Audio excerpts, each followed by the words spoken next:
기도드리겠습니다. 주님, 저희들을 긍휼히 여기시사 가난한 여인의 믿음을 허락하여 주옵소서. 언제나 믿음 없음을 드러내시고 십자가 사건 속으로 저희들을 인도하여 주옵소서. 오늘도 말씀의 세계로 저희들을 인도하여 주옵소서. 예수님 이름으로 기도드리옵나이다. 아멘. 하나님 말씀 마태복음 16장 16절에서 23절 말씀을 보도록 하겠습니다. 신약 성경 27쪽입니다. 제가 읽어드리겠습니다. 시몬 베드로가 대답하여 가로되 주는 그리스도시요 살아계신 하나님의 아들이시니이다. 예수께서 대답하여 가라사대 바요나 시몬아 네가 복이 있도다.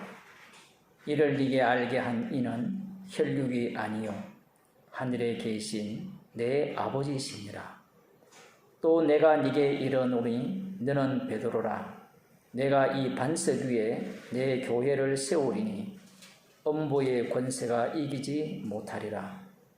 내가 천국 열쇠를 네게 주리니 네가 땅에서 무엇이든지 매면 하늘에서도 매일 것이요 네가 땅에서 무엇이든지 풀면 하늘에서도 풀리리라 하시고 이에 제자들을 경계하사 자기가 그리스도인 것을 아무에게도 이르지 말라 하시니라. 이때로부터 예수 그리스도께서 자기가 예루살렘에 올라가 장로들과 대제사장들과 서기관들에게 많은 고난을 받고 죽임을 당하고 제3일에 살아나야 할 것을 제자들에게 비로소 가르치시니 베드로가 예수를 붙들고 간하여 가로되 주여 그리 마옵소서. 이 일이 결코 주에게 미치지 아니하리이다. 예수께서 돌이키시며 베드로에게 이르시되 사단아 내 뒤로 물러가라. 너는 나를 넘어지게 하는 자로다. 네가 하나님의 일을 생각지 아니하고 도리어 사람의 일을 생각하는도다 하시고. 아멘.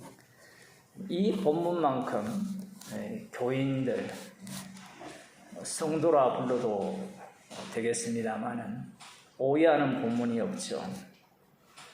왜 그러냐라고 하면 이 기독교가 공인이 되잖아요. 로마 제국에 의해서 공인이 되고 그리고 종교개혁이 일어나게 되는데 그 당시에 중요한 것이 무엇이냐라고 하면 구원론입니다. 구약 이스라엘도 마찬가지거든요. 아브라함과 이삭과 야곱에게 하신 약속의 성취는 자신들의 구원이에요. 아마 우리들이 성경을 연구를 한다고 하더라도 그 구원론으로 빠질 수밖에 없습니다. 제가 이런 말을 했거든요. 목사님들한테 강의를 할 때 여호와는 우상이다 라고 하니까 어떤 목사님이 이렇게 말씀하셨습니다. 여호와 하나님이 어떻게 우상이냐? 그 하나님은 그대로 계시지 않느냐? 어떻습니까? 하나님은 변함이 없잖아요. 그러면 유대인들이 문제잖아요.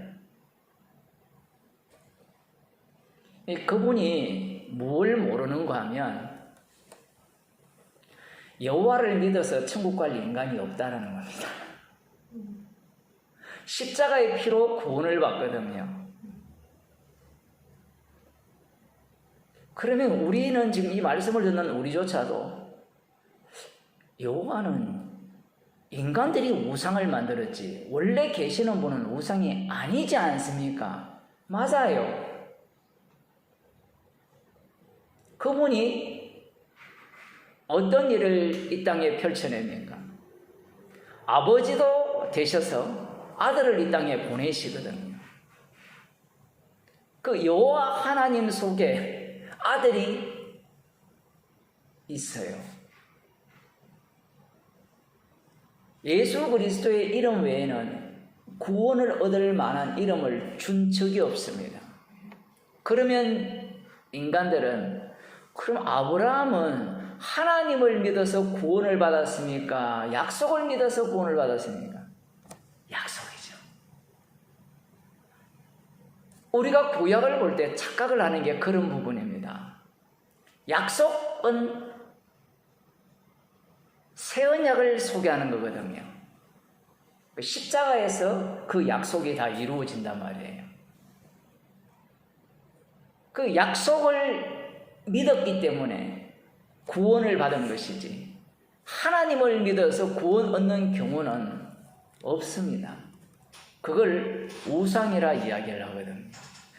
언약을 빼버리니까 여호와 이름 자체가 언약의 하나님이거든요. 여호와 이름 자체가.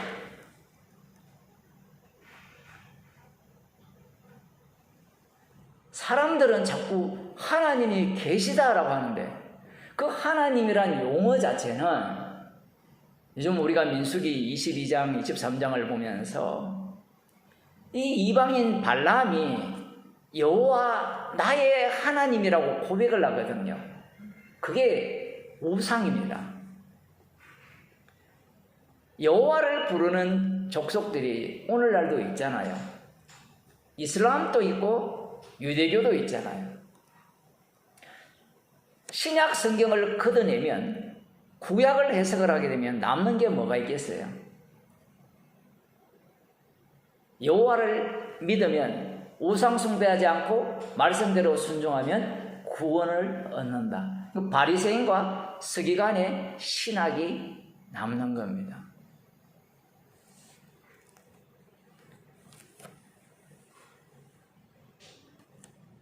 하나님을 믿는다라는 자체가 우상 숭배라는 것이 이 자리에서 드러나요. 지난 시간에 인자를 누구라 하느냐라고 물었거든요. 마가복음이나 누가복음에서는 나를 누구라 하느냐라고 질문을 하셨어요. 그 본문에 가서는 좀 그렇게 보고요. 여기에서는 인자를 누구라 하느냐, 나를 누구라 하느냐 해도 모르고 인자를 누구라 하느냐 해도 모르는데, 인자라고 물었을 때 저들은 인자 개념을 갖고 있다라는 겁니다. 그게 지난 시간에 다니엘서 7장에 나오는 인자가 구름을 타고 온다라는 거죠. 에스겔을 인자로 불렀을 때 말씀의 사람으로서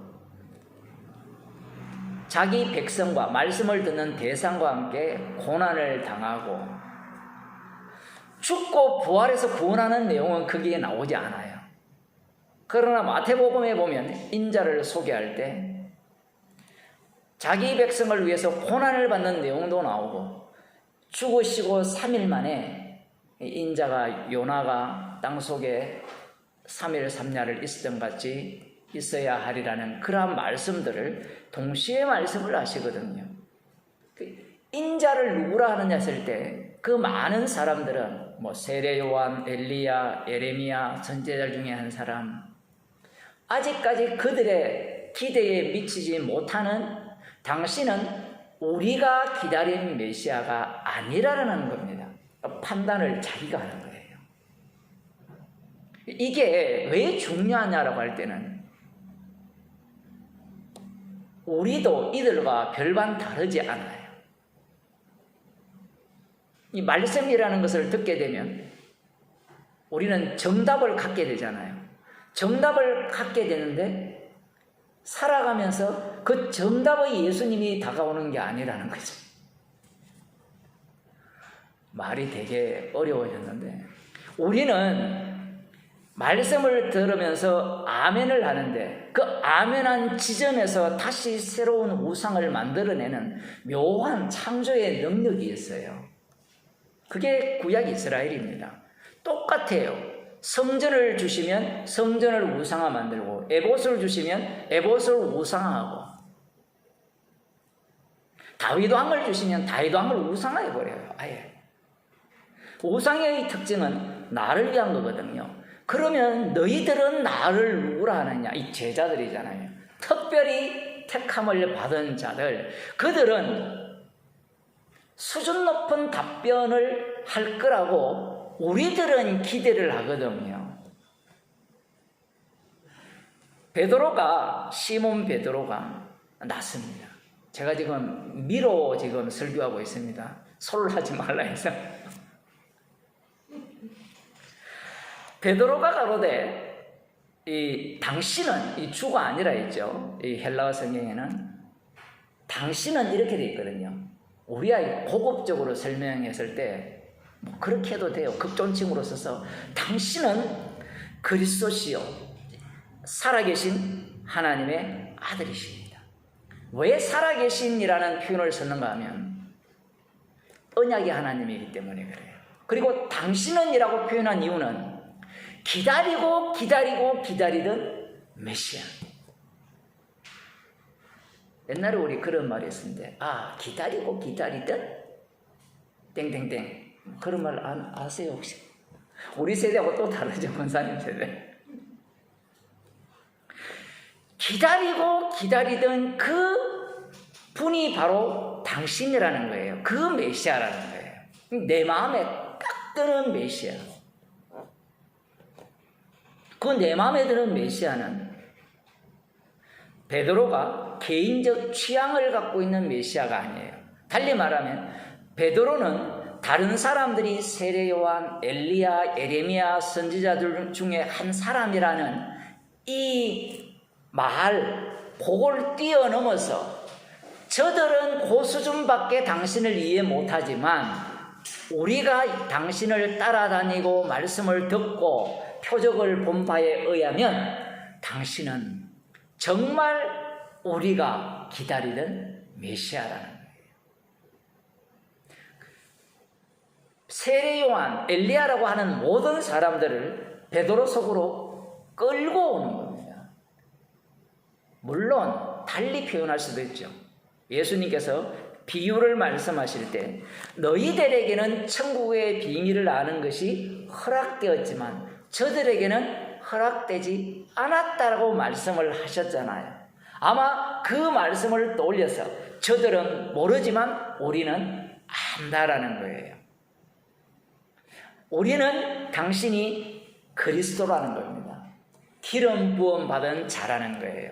그러면 이 기름 부음 받은 자라 했을 때 흔히 우리가 신학적으로 기름 부음 받는 자가 누굽니까? 왕, 선지자, 제사장이죠. 이 신학이 문제인 거예요. 자, 다윗은 왕이죠. 지금 다윗의 자손으로 오시는 다윗 왕을 기다리거든요. 진짜 목자를 기다리는 겁니다. 이스라엘을 이 악마의 소굴에서 짐승으로부터 구출하여서 그들이 소망하는 이 천국, 에덴 동산, 자신들이 영원히 사실은 왕같은 제사장 노릇이거든요. 똑같아요, 이스라엘 백성들이. 그런데 그들의 의식 속에는 제사장은 이름만 제사장, 그 제사장을 볼 때 고라당이 그 자리를 뭘로 봤습니까? 희생하는 곳으로 보는 게 아니라 죽는 자리로 보는 것이 아니라 권력의 자리로 봤죠. 그게 바뀌지 않아요. 그들 가운데 민수기가 있어도 이사야 선지자를 읽으면서 너희들이 제사장 나라가 될 것이라는 이런 말씀들을 못 알아들어요. 그들만 못 알아듣습니까? 우리들도 못 알아듣습니다. 오늘날 교인들이 왕같은 제사장이라 했을 때 제사장을 중심으로 봅니까? 왕을 중심으로 봅니까? 사실은 둘 다 중심으로 봐야 돼요. 하나님의 말씀은 반드시 말씀대로 되어지기 때문에 왕같은 제사장이 맞아요. 영원히 왕 노릇합니다. 그런데 이 왕이 이 세상 권세를 잡은 자의 모습의 왕이냐, 아니면 약속대로 보내주신 진짜 유대인의 왕, 십자가에 못 박혀 죽은 그 자리에서의 왕이냐, 이 얘기예요. 그 왕의 자리는 희생물이 되는 제사장의 자리죠. 이게 겹쳐 있다라는 사실을 중첩이라 하잖아요. 이 사실을 일부러 모르겠다라고 하는지 알기 싫다라고 하는지, 사실 본심은, 본 마음은 뭐예요? 왕이 되고 싶잖아요. 교인들 중에, 성도들 중에 왕 같은 제사장이라고 하면, 십자가 전하다가 십자가 지신 그분의 길로 가다가 이 세상에서 풀과 같이, 들의 풀과 같이, 들의 꽃처럼 사라지는 그러한 자로 사라지는 자체야말로 감사한 인생이다, 이렇게 생각을 하겠습니까? 아니면 왕 같은 제사장이라고 하니까, 이야, 이제 예수님께서 우리의 죄를 용서하셨으니까 이제 주님이 우리를 뭘로 대접해요? 제사장은 아예 무검 처리를 내버리면서 왕처럼 대접해 준다는 거예요. 진짜 왕 노릇 하잖아요. 예수 이름으로 자기가 왕 노릇해서 기도를 하잖아요. 자기가 왕이에요. 예수님은 뭐예요? 신하. 딱 맞잖아요. 예수님을 신하로 부리면서 자기가 왕 노릇하는 겁니다. 목사들이 그걸 가르치고 있잖아요. 그걸 가르치는 것 중에 하나가 이 본문이에요. 정반대로 가르치죠. 지금 베드로는 제자들을 대표해서 당신은 그리스도시요 살아계신 하나님의 아들입니다. 달리 표현하면 우리가 그렇게 목 놓아 목을 빼면서 목 놓아 부르면서 부르짖으면서 기다리던 그 구원자라는 거예요. 내 꿈을 이루어줄 메시아라는 겁니다. 그게 어디에서 드러나느냐라고 하면, 예수님께서 우리는 이 단락을 나눠버렸잖아요. 20절, 21절을. 이런 것도 어떤 때는 유익한데 어떤 때는 이게 성경을 읽는데 방해거리가 돼요. 제가 보기에는 악마가 이렇게 단락을 나누는 것 같은데, 그 악마의 일은 주님의 일이니까. 주님이 배후에서 일을 하시니까. 인간이 자기 탐심을 갖고 성경을 보거든요. 베드로의 머릿속에는 무엇이 없느냐라고 할 때는, 그리스도라고 했을 때 고레스 왕을 떠올릴 수 있잖아요. 고레스는 왕이잖아요. 왕이면서 선지자 역할을 했죠. 명령을 내리잖아요. 왕으로서. 그런데 무엇이 없습니까? 제사장 기능이 없는 거예요. 그러면 베드로가 그리스도라고 했을 때 이 제사장 기능이 담겼을까라는 질문을 할 필요가 있습니다. 그러면 이들이 다윗을 알 거 아니에요. 다윗이 마지막에 역대하 24장입니까? 거기 보면 제사를 드리잖아요. 그죠?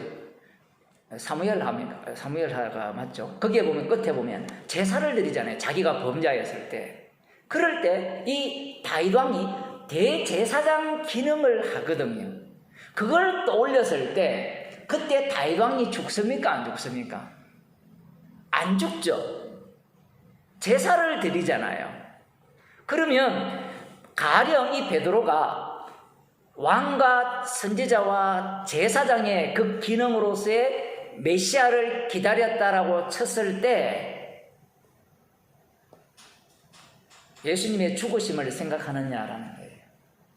십자가에 못 박혀 죽으시는 그분이 진짜 왕이시고 선지자의 완성이시고 히브리서에 나오는 영원한 대제사장으로서 희생물이 되시는 분임을 보느냐라고 하면 보지 않죠.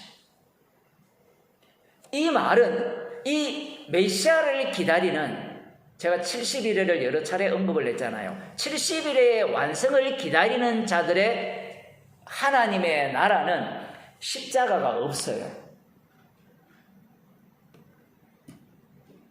십자가가 없다라는 말은 그 천국은 누구를 위한 천국이냐라고 하면 나를 위한, 우리를 위한 천국이라는 거예요. 베드로가 당신은 그리스도입니다. 그저께 집에 있는데 문을 쾅쾅쾅 두드려요. 저희 집 이제 빌라니까 아무나 올라올 수 있잖아요. 아주 용감하게 두드리시길래 누구십니까? 라고 물으니까 갑자기 칭찬을 막 해요. 어떻게 바깥에 이렇게 깨끗하게 청소를 해놓고 하나도 안 깨끗한데. 제가 그래서요. 소속이 어딥니까? 라고 묻으니까 저희들은 여호와 증인입니다. 왜냐하면 여호와 증인 아니면 하나님의 교회. 아직 신천지는 집을 방문 안 하는 것 같아요.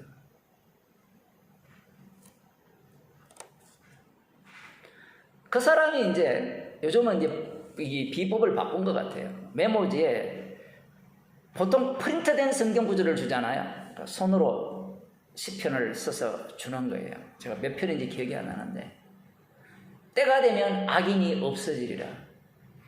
그들이 기다리는 천국은 악인 없는 세상이거든요. 아예 예수님이란 자체가 날려버리잖아요. 여호와 증인이니까. 왜 그들의 논리가 또 먹히느냐라고 하면 여호와가 먼저잖아요. 예수님이 뒤잖아요. 그러면 예수님은 여호와를 증거한 거잖아요. 그러면 예수님은 결국은 어디로 인도합니까? 여호와께로 인도하거든요.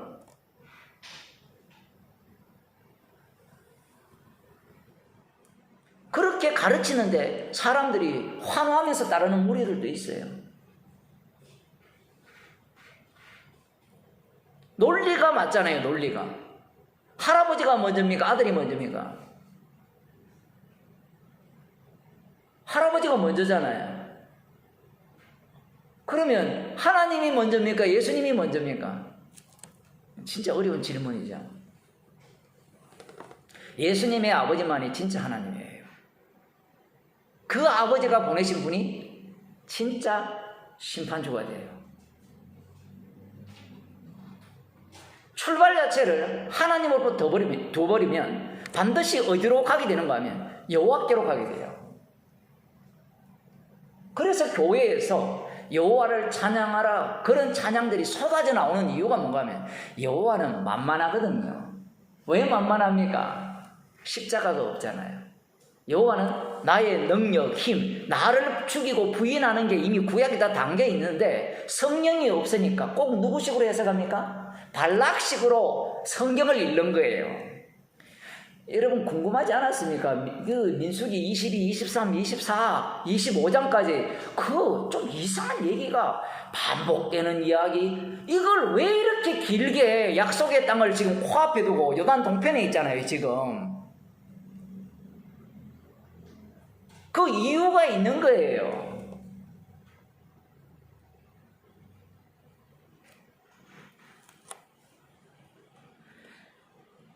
살아계신 하나님의 아들이라 고백했다. 얼마나 놀라우냐. 왜냐? 뒤에 예수님이 칭찬을 했거든요.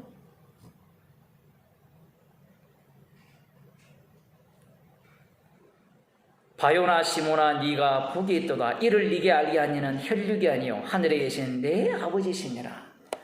이야, 정말 이 칭찬 때문에 이 베드로의 고백은 갑자기 교회의 머리가 되어버렸잖아요. 베드로는 요한복음 11장을 한번 보겠습니다.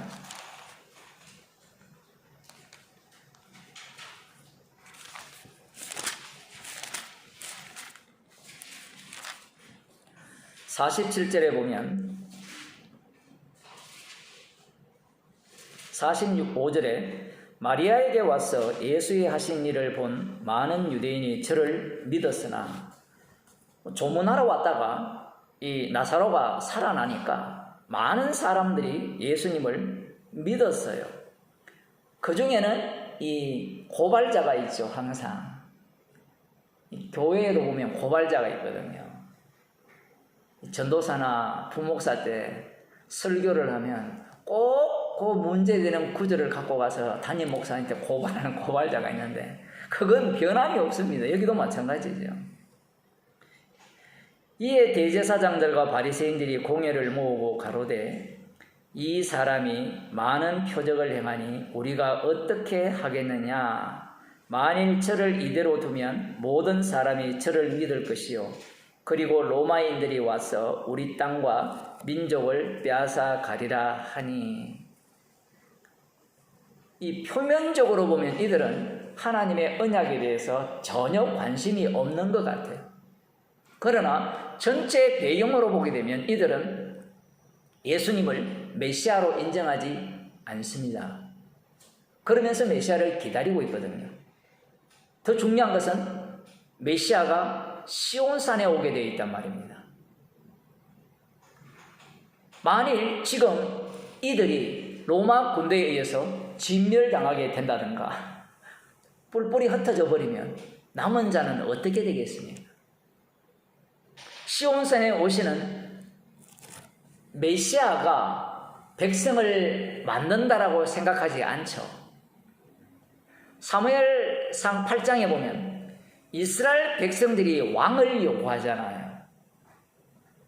백성이 먼저 있고 그 다음 왕이 등극을 합니다.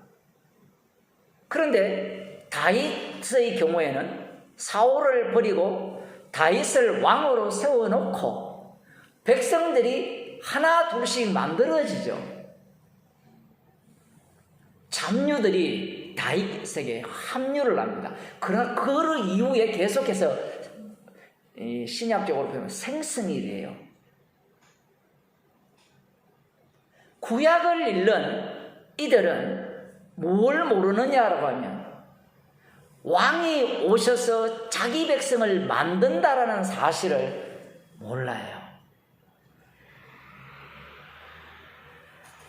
사실 이 발람 선지자가 이스라엘보다 더 뛰어난 게 나중에 24장에 보면 왕을 부르는 소리가 그들 가운데 있다라고 이야기를 해요. 여호와가 왕이세요. 그들 가운데, 이스라엘 백성 가운데. 아브라함을 누가 만들었습니까? 하나님께서 만드셨잖아요. 그럼 이스라엘을 누가 만들었어요? 하나님께서 만드셨죠. 출애굽 어린 양의 피를 통해서 하나님께서 만드셨잖아요. 왕이 먼저 있고 백성이 만들어졌거든요. 아니 이걸 자기들은 그 논리를 계속 주장하면서 왜 이 간단한 논리를 모를까요? 알아도 안 돼요. 이 몸 자체가 자기가 이미 심판 주가 되었거든요. 하나님과 같이 되었기 때문에 자기가 왕 행세를 하는 거예요. 성경을 보더라도 나 중심으로 보는 거지 십자가 중심으로 보여질 수가 없습니다. 주님의 십자가조차도 나 중심으로 보여지는 거죠. 지금 이들이 산헤드린 공회잖아요. 그러면 니고데모도 여기에 있다고 볼 수 있는데 성경 전문가들입니다. 오늘날로 말하면 대한민국에 성경을 가장 잘하는 사람, 알기만 하는 게 아니라 말씀대로 사는 사람, 그런 사람들을 끌어모아서 의논을 하는데 이들의 말을 얼핏 보면 약속과 관련 없는 것 같지만 이미 이들의 눈에는 그들이 기다리는 메시아가 아닌 거예요. 이미 그들은 답을 갖고 있습니다. 인자를 누구라 하느냐라고 할 때는 상대들이 평가를 할 거 아니에요. 오늘날 마치 믿지 않는 똑똑한 철학자들이나 과학자들이 예수님을 평가를 하잖아요. 유시민도 마찬가지고 김용옥도 마찬가지고 평가를 하잖아요. 자기가 평가할 위치에 놓여있지 않아요. 그런데 왜 평가를 하는가? 자기가 정답이거든. 모르면 모른다 해야 되는데 자기 견해를 펼쳐내는 겁니다. 지금 이 유대인들은 구약을 꿰뚫고 있습니다. 구약을 꿰뚫으면서 오실 메시아, 천국을 소망하고 있어요. 답을 갖고 있는 거예요. 마치 오늘날 교인들 같아요. 자기가 교회에 나왔지만 답을 갖고 내가 원하는 걸 내놓으라고 이야기하거든요. 그러니 목사가 어떻게 십자가를 전하겠습니까? 앉은 사람들이 내가 이해되도록 설교를 하라고 하거든요. 그거보다 가짜는 게 없잖아요. 자기가 뭔데 이해되게 설교를 해요. 그 이해 안 되면 은혜 못 받았다 그러고, 그 이해를 조금 더 확장시키면 내가 바라는 걸 이야기해 달라는 거죠. 마치 발람에게 거액을 주고 헌금을 하잖아요. 교회에 헌금을 하고 내가 원하는 거를 이야기해 달라는 거죠. 제가 그저께 우연히 이제 황무선 신부 강의를 봤는데 그 유튜브에 유명한 모양이에요. 그 천주교에서. 제가 보기에는 김창옥보다 더 못해요. 신부가. 복음 자체가 없어요. 아예 뭐 예수님 자체가 없어요. 그 연세 드신 분들 모아놓고 어떻게 인생을 살 거냐 이걸 이야기하고 있어요.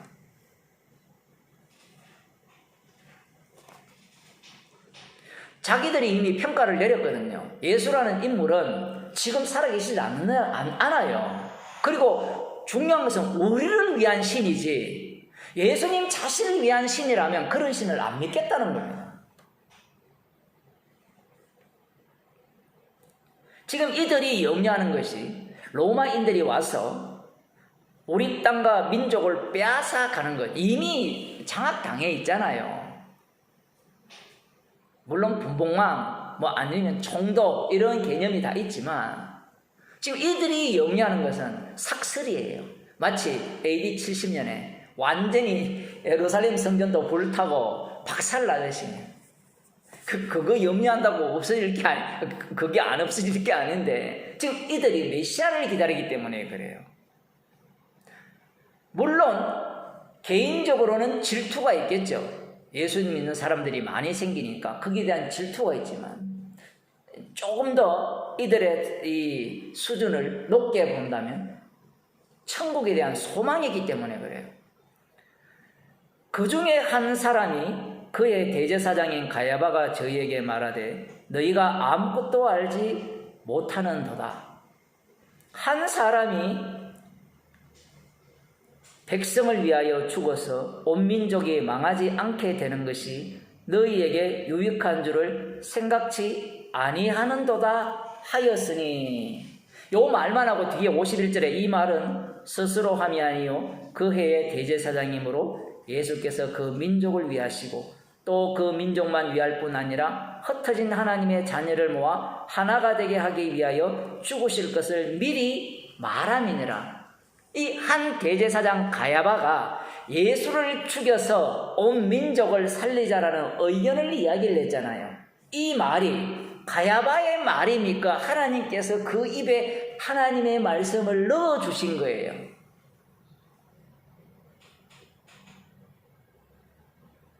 (51절) 이하에 의하면 대제사장이기 때문에 그 말을 하게 했다라는 거예요.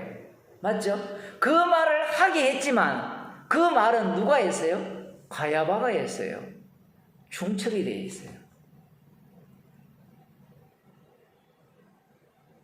그러면 여기 예수님이 계셨다면 야 가야바야 너는 참 복되도다.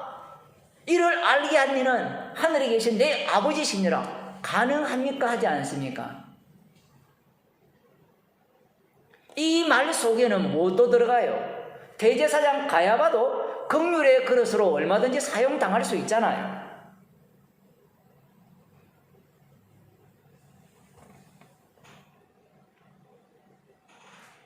너무 제가 충격적으로 말씀드립니까? 지금 가야바는 멋진 아이디어를 낸 것 뿐이에요. 자기 말이죠. 자기 말인데 하나님께서는 그 입에 하나님의 언약의 완성 차원에서 하는 말을 쏟아내게 하는 겁니다. 그 말이 결국은 한 사람이 죽고 예수님이 죽으셔서 자기 민족뿐만 아니라 이방 민족까지도 구원할 그 일을 뭐 한 거예요? 예언한 거죠.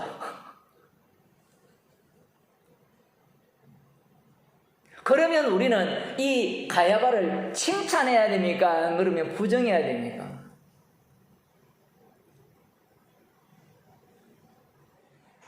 칭찬해야 돼요? 부정해야 돼요?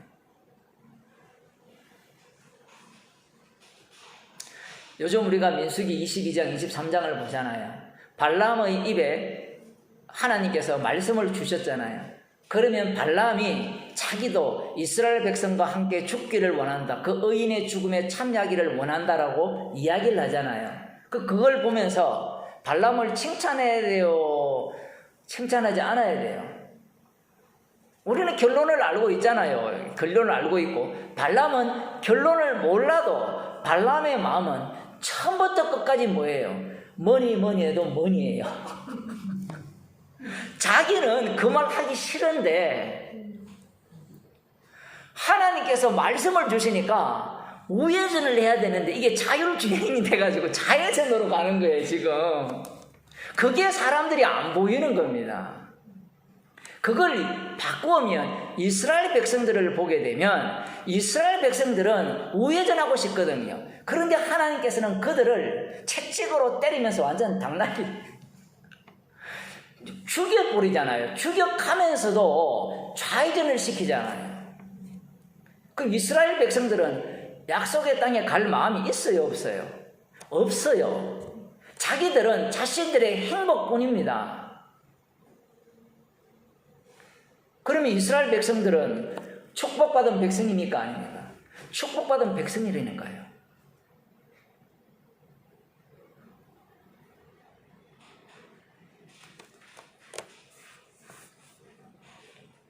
말씀이 어려운 이유가 어제 제가 밤에 설교를 했는데 어제였습니까? 이스라엘 내부와 이스라엘 외부가 달라요.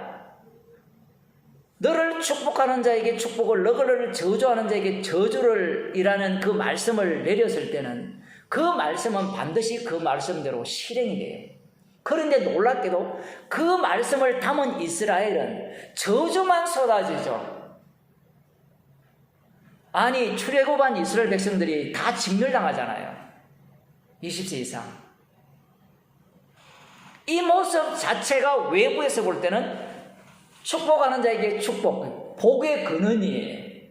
그 이스라엘 백성들 입장에서 보면, 산 사람 말고 죽은 자 입장에서 보면 이게 완전히 얼마나 말도 안 되는, 하나님의 말씀 자체는 인간이 장악할 수가 없어요. 말씀하신 것은 말씀하신 대로 반드시 진행되면 뭐만 남을까요? 말씀만 남아요. 이스라엘은 그 말씀을 자기 소유화시키려고 하죠. 자기들이 얼마나 내가 축복하는 자에게 축복이, 저주하는 자에게 저주, 이걸 얼마나 하고 싶습니까? 예? 내가 설교할 때 얘기했잖아요. 목사 불러가지고 축복해 주세요. 저주를 퍼부어도요, 예수님 안에 있으면 모든 게 복이에요.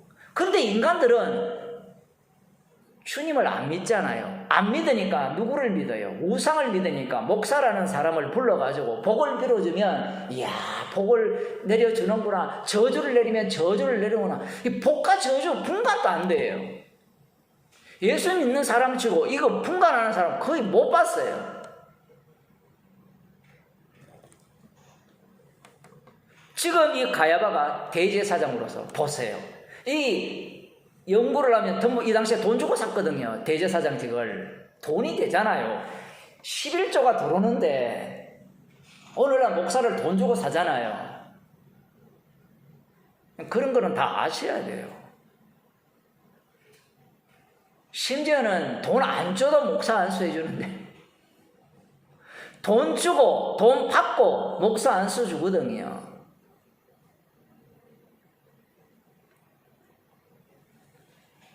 놀라운 것은 이런 가야바가 대제사장이라는 기능 자체에 대해서는 여전히 유효하다라는 겁니다.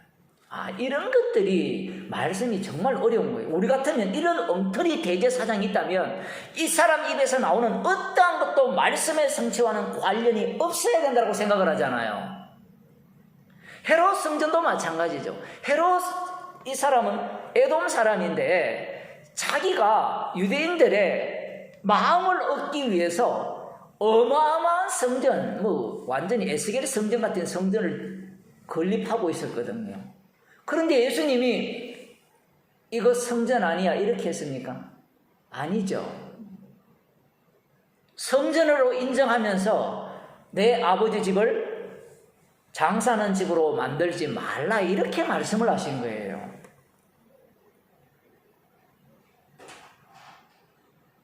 주님이 일을 하시는 방식이 그런 겁니다. 죄인임에도 불구하고 그 죄인 속에, 멸망받을 자 속에서도 말씀이 나온다는 것은 죄의 깊이가 그만큼 깊다라는 이야기예요. 지금 이 가야바가 이런 말을 했을 때 그의 대제사장이기 때문에 이 예수님께서 하실 일을 미리 예언한 것이라고 말씀을 하는 겁니다. 다시 돌아와서 이 베드로가 예수님의 고백을 했을 때 예수님이 바요나 시모나 네가 복이 있도다. 이를 네게 알게 하니는 혈통이 아니요 혈육이 아니요 하늘에 계신 내 아버지시니라. 이 말씀을 액면 그대로 받아들이면 어떻게 되느냐 하면, 베드로는 자기 고백 속에 무엇이 담겨 있어야 돼요?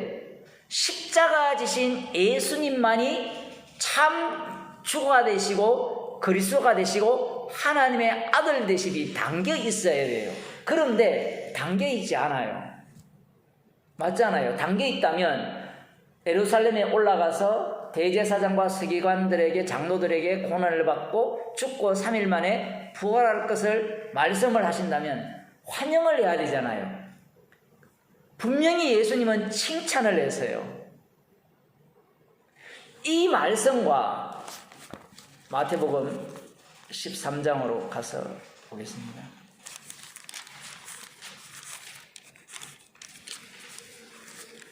13장에 비유가 나오죠. 비유가 나오는데 10절에 제자들이 예수께 나와 가로되 어찌하여 저희에게 비유로 말씀하시나이까? 대답하여 가라사대 천국의 비밀을 아는 것이 너희에게는 허락되었으나 저희에게는 아니 되었나니.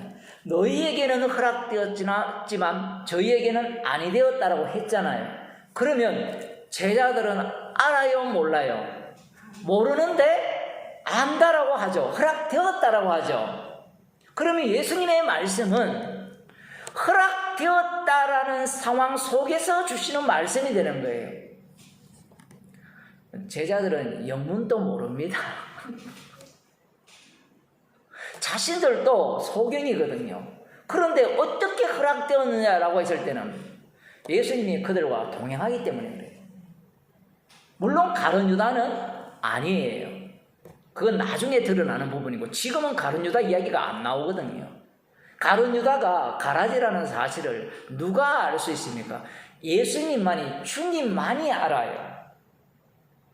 나머지 수제자 베드로도 거기에 대해서 생각도 못한 겁니다. 말씀이 이런 거예요. 너희들에게는 허락되었지만 저들에게는 허락되지 않았다 했으면, 베드로가 예수님이 이 비유의 핵심은 십자가의 능력으로 이루어지는, 만들어지는 천국, 그 천국 안에 심판의 요소가 담겨 있잖아요. 그걸 알아야 되는데 못 알아먹잖아요. 그런데 예수님이 칭찬을 한 거예요. 그러면 이 칭찬은 무엇까지 담아낸 칭찬이 돼요? 당신은 그리스도시요 살아계신 하나님의 아들이라고 확정하는 이 믿음이 누구를 살해합니까? 예수님을 살해해요. 살해한 그에게 주님이 친히 찾아오셔서 무엇을 알게 하십니까? 그 십자가에 못 박힌 예수님이 진짜 그리스도시요 살아계신 하나님의 아들이라는 사실을 누가 알게 하셨다? 하늘에 계신 네 아버지께서, 내 아버지께서라고 하죠. 하늘에 계신 내 아버지께서 알게 하셨다는 거예요. 여기서 중요한 것은 내 아버지예요. 네 아버지가 아니고, 지금 베드로의 자기의 아버지는 나를 위한 메시아를 보내줄 것을 고대하고 있거든요. 예수님은 베드로의 생각에는 나의 아버지, 그들에게는 하나님의 아버지가 되거든요. 그 아버지는 우리를 위해서, 나를 위해서 메시아를 보내셨다고 생각하는 겁니다. 그런데 예수님의 아버지는 예수님을 주님으로 세우기 위해서 이 땅에 자신을 보내셨다는 거예요. 베드로는 자신을 위한 메시아지만 예수님은 베드로의 고백을 통해 십자가 지시고 부활하여서 주가 되신 그 주님을 전가하기 위한 그리스도요 살아계신 하나님의 아들이라는 겁니다. 그것을 지금 예수님께서 베드로에게 칭찬을 하면서 자기를 전가하는 거예요. 제가 이렇게 말하면 너무 이게 억지 해석이 아니냐라고 말씀을 하시지만, 그러면 마태복음 13장에 방금 읽은 그 말씀은 어떻게 해석하겠습니까?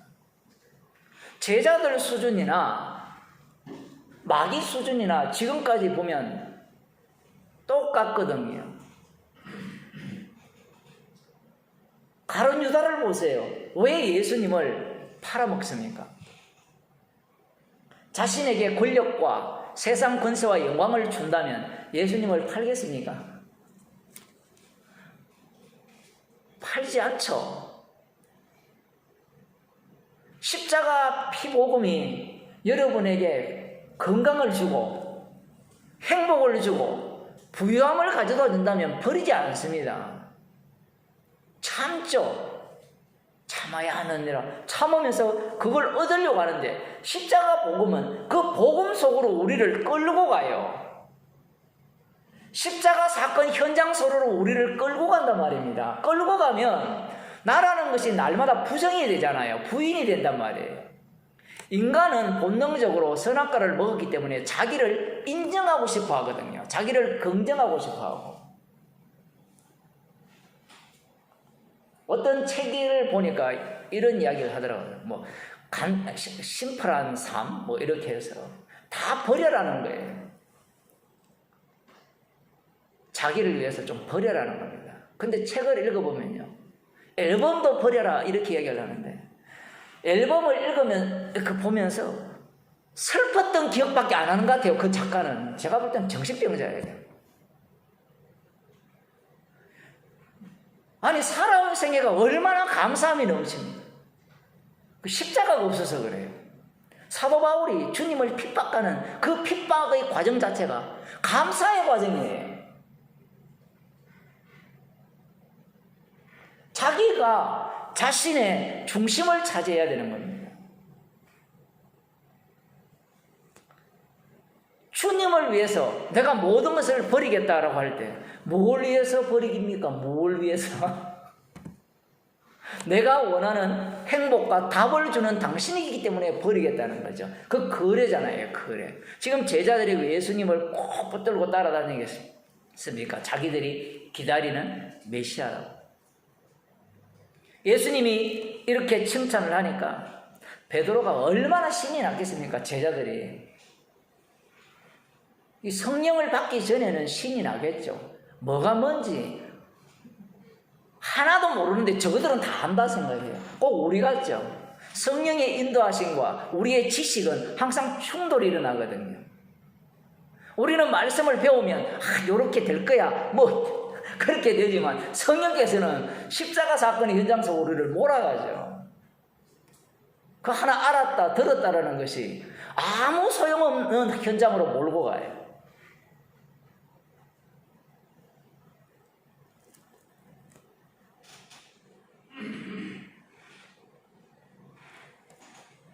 나중에 이제 성령을 받게 되면 이 말씀이 실제로 누가 알게 한 거예요? 하늘에 계신 내 아버지가 아니라 아버지께로부터 성령을 받은 내가, 예수님이 주님으로서 이 사실을 알게 하니까, 재밌는 것은 십자가에 못 박힌 예수님이 주와 그리스도가 되셨다라는 것을 증거해요. 이용하는 게 아니라 지금까지는 고백을 해서 정말 당신이 그리스도고 살아계신 하나님의 아들이기 때문에 내가 바라는 이 천국을 이루어 줄 줄로 믿습니다라고 따라다녔는데 본인이 예수님을 살해했단 말이에요. 성령을 받게 되니까 그 살해당한 자를 위해 대신 죽으신 그 예수님의 주대심을 전가하는 자로 살아가게 되더라는 거예요. 얼마나 복된 자입니까? 이 이야기를 해야 돼요. 그게 사도행전이거든요. 우리는 복된다라고 하니까 알게 하시니까 복되다. 그래서 제대로 신앙 고백하자 이런 이야기를 하거든요. 제대로 신앙 고백하면 어디 갑니까? 천국 간다. 천국 가는데 미쳐 있어요. 웬만한 교회는 다 신앙 고백이 중심이에요. 신천지도 신앙 고백 중심이잖아요. 하나님의 교회도 여러분 한번 가보세요. 요즘은 지문 찍어야 들어가지만 옆에서 보면 뭐 막 써놨어요. 그게 제대로 믿어야 된다는 거예요. 제대로 믿는다는 건 제대로 알고 제대로 고백해야 된다는 겁니다. 이 말 자체가 이 베드로와 똑같은 거예요. 그 유대교입니다. 그거요. 성령이 없는 증거예요. 마술사 시몬이 이 빌립의 복음을 듣고 신이 나서 자기 마술하는 모든 것들을 다 버렸어요. 우리 그 정도 같으면 대단한 믿음이라 하지 않겠습니까? 그런데 이 예루살렘에서 베드로와 요한이 사도들이 와서 이 세례를 주니까 성령이 임했어요. 그러니까 이 속에 있는 것이 확 드러났죠. 노림수가 있었던 겁니다. 이야, 빌립을, 왜냐하면 빌립이 많은 표적을 행했거든요. 나도 저럴 수 있을 것이다. 처음부터 그걸 노렸는지는 몰라요. 우리야 뭐 워낙 믿음이 좋아서 처음부터 그랬을 거다. 그렇게 이야기하면 곤란해요. 그 주님의 일하심 속에서 그 죄가 드러나거든요. 상황 속에서, 형편 속에서. 이스라엘이 홍해 앞에서 원망할 거야, 그럴 거야. 물론 그리스도 안에서는 이미 확정된 사건이지만 이쪽에서는 몰라요. 가령 우리가 마찬가지죠. 우리도 우리의 삶이 십자가만 전가하는 삶이 확정되었다라고 알고 있잖아요. 그 암과 실제로 그 사건이 벌어지는 현장 속에서 살려지는 것의 차이가 뭐예요?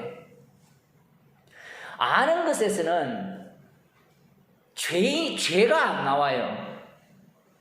십자가를 자랑하지 않습니다. 아는 것에서는. 사건 속에서는 죄가 튀어나오죠. 죄가 튀어나오면서 십자가를 자랑하는 거예요.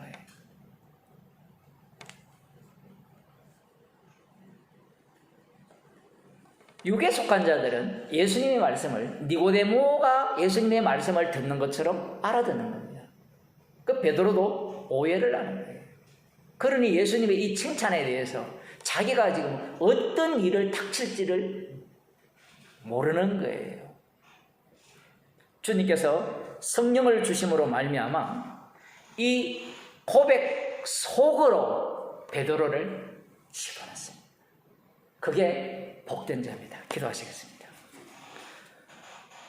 하나님 아버지, 내가 원하는 주님을 믿고 있는지 아니면 주님께서 친히 찾아오셨기에 십자가의 은혜를 알게 하는 사건 속으로 인도하시는지 이것을 분별할 수 있도록 저희들을 인도하심을 감사드립니다. 말씀 앞에서 우리의 욕망이 들통나게 하시고 오히려 우리가 고백한 것 때문에 십자가 사건이 일어나며 그 십자가 사건으로 인하여서 용서함을 받아 주의 이름을 증거하는 증인으로 살려짐을 감사하는 저희들이 되게 하여 주옵소서. 주님이 만드시는 십자가 사건, 말씀의 세계로 저희들을 날마다 인도하여 주옵소서. 예수님 이름으로 기도드리옵나이다. 아멘. 하늘에 계신 우리 아버지여, 이르니 거룩히 기름을 받으시오며 나라에 임하시오며 뜻이 하늘에서 이루어진 것 같이 땅에서 이루어지이다. 오늘날 우리에게 일용할 양식을 주옵시고 우리가 우리에게 죄진 자를 사하여 준 것 같이 우리 죄를 사하여 주옵시고 우리를 시험에 들게 하지 마옵시고 다만 악에서 구하옵소서. 대개 나라와 근세와 영광이 아버지께 영원히 삼나이다.